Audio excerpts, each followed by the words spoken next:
Hola chicos, el día de hoy empezaremos a ver la unidad que es la más importante de toda nuestra materia y se llama la estructura de los argumentos. Es muy importante que sobre esta unidad no se queden con ninguna duda. Por pequeña que parezca, de verdad pregunten, porque una vez que entendemos la base para crear los argumentos, todos los demás conceptos y aspectos a juzgar de los argumentos que vamos a estar revisando dentro de la asignatura se les van a hacer facilísimos. Pero primero hay que entender bien los conceptos principales. Entonces vamos a empezar a revisarlos. Primero que nada, ¿qué es un argumento? Los argumentos, como ya habíamos visto en clases pasadas, son formas de comunicarnos a partir de razonamientos. Estos razonamientos los creamos mediante el uso de proposiciones que ordenamos de manera coherente con la finalidad de lograr un objetivo. ¿Qué es esto de las proposiciones? Bueno, una proposición es un enunciado mediante el cual afirmamos o negamos algo, es decir, damos por hecho que algo pasó o que no pasó. Por lo tanto, podemos definir si son verdaderas o son falsas. Y son importantes ya que al poder juzgar su veracidad, es decir, esto de que si son verdaderas o falsas, también nos permite saber si el argumento completo es verdadero o es falso.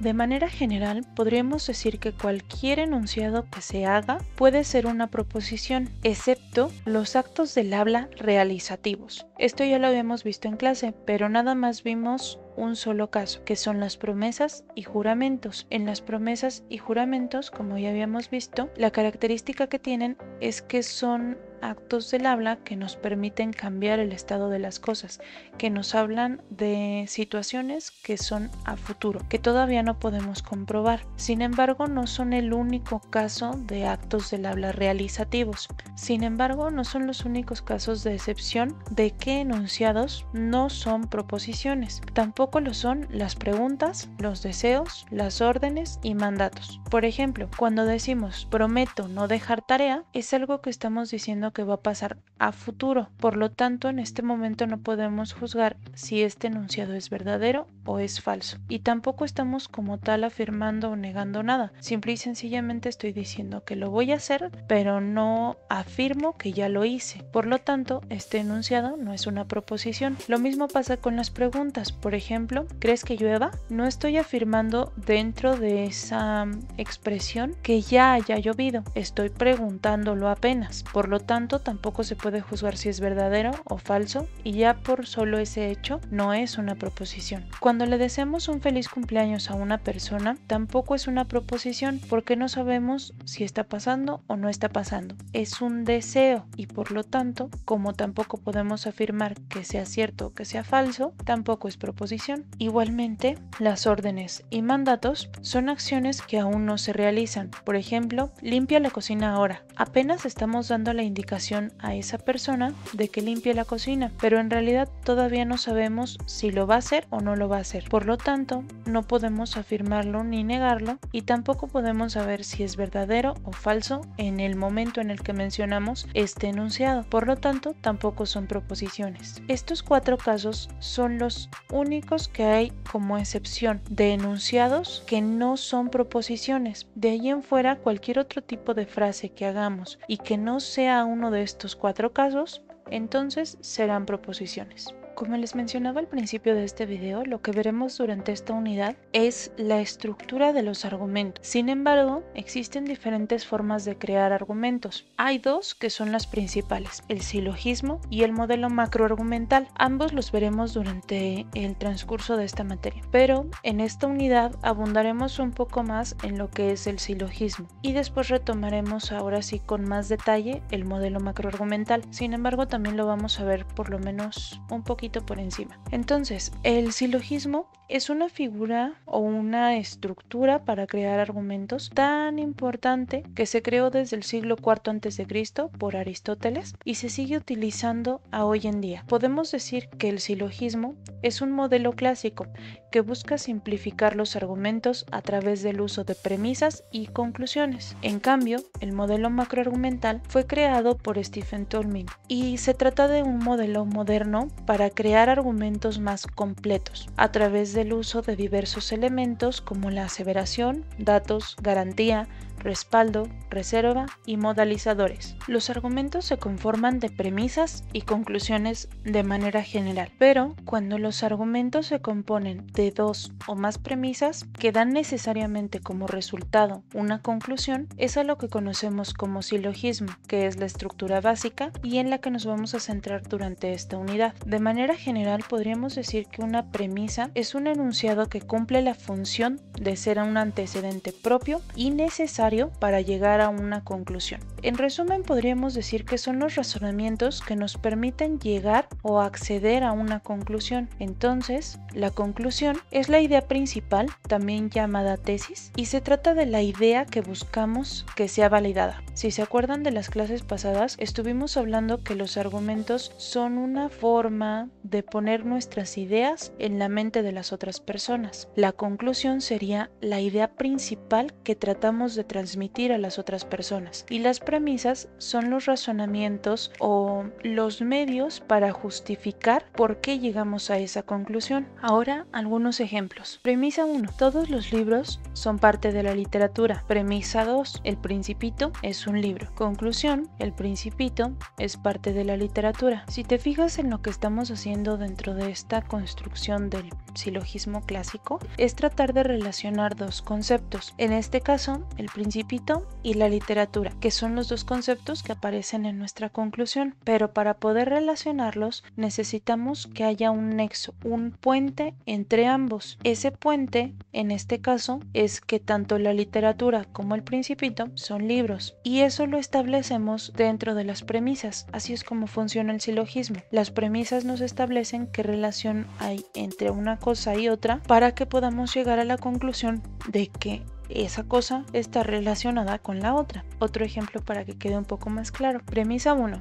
Juan solo tiene vasos de vidrio. Premisa 2. Este vaso es de Juan. Conclusión o idea principal. Este vaso es de vidrio. Lo que buscamos justificar dentro de este segundo silogismo es que el vaso es de vidrio, y para poder hacerlo utilizamos a Juan como un puente conector entre que Juan solo tiene vasos de vidrio y que este vaso es de Juan. De esa manera establecemos por qué necesariamente este vaso tiene que ser de vidrio. Siguiente ejemplo. Premisa 1. Las personas que sean alumnos deben usar uniforme. Premisa 2. Juan usa uniforme. Conclusión. Juan debe ser alumno. Si se fijan, otra vez estamos haciendo lo mismo. Estamos tratando de relacionar dos cosas. Nuestra idea principal es que Juan debe ser alumno. Estamos relacionando al sujeto Juan con la característica o con la calidad de ser alumno. Entonces, para poder unir estas dos cosas necesitamos algo que los conecte. En este caso, lo que estamos utilizando como conexión es que tanto los que son alumnos como Juan utilizan uniforme, y de esa manera justificamos la idea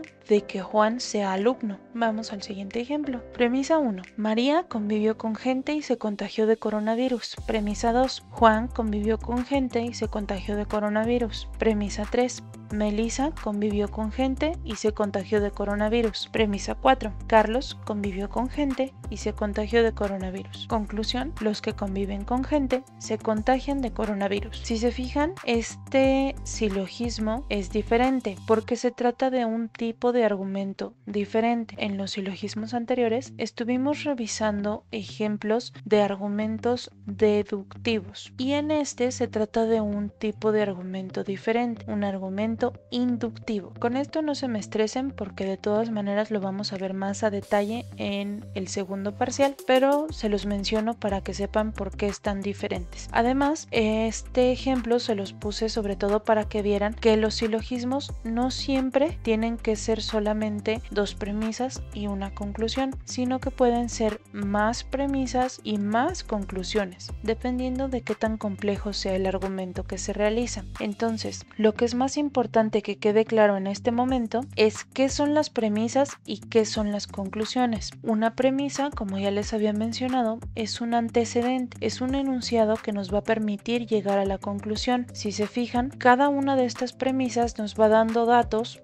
información que nos permite entender cómo fue que llegamos a esa idea principal. En este caso, en este último ejemplo, tenemos diferentes casos de personas que hicieron lo mismo y les pasó lo mismo, y por eso llegamos a una conclusión en que la gente que actúe de esa misma manera pues le va a pasar lo mismo. En este caso, lo que estamos haciendo es entonces ir planteando nuestros escenarios, nuestros medios de justificación para poder entender cómo es que llegamos a esta idea principal, y exactamente lo mismo fuimos haciendo con los ejemplos anteriores. Entonces, que quede claro, las premisas son antecedentes que utilizamos para justificar o para explicar cómo es que llegamos a una idea principal, de tal manera que la persona que escuche el argumento pueda comprender de dónde viene este razonamiento y que no se quede con la idea de que simple y sencillamente se nos ocurrió algo loco y sin justificación, sino que realmente vea de dónde viene este pensamiento. Los silogismos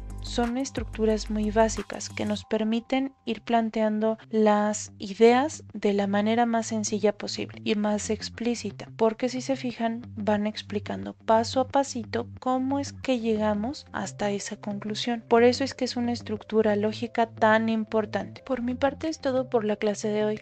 Cualquier duda que tengan, de verdad, comuníquense conmigo. Yo sé que hay veces que para mí puede sonar a que ya lo expliqué muy bien, pero si para ustedes no terminan de entender del todo la diferencia entre las premisas y las conclusiones, o si no entienden bien qué son las proposiciones, es mejor que pregunten de una vez para que podamos ir estableciendo buenas bases sobre lo que son las estructuras. Tomen en cuenta que estos conceptos que vimos el día de hoy son los más básicos, las unidades principales para ir creando argumentos. A partir de aquí entonces vamos a ir subiendo el nivel en cuanto a los conceptos que vamos a estar revisando del estructura, y es importante que primero entendamos lo más básico para después irnos complicando. Entonces, cualquier duda, de verdad estoy a sus órdenes. Por favor, mándenme un mensajito y con todo gusto les ayudo. Muchas gracias y hasta luego.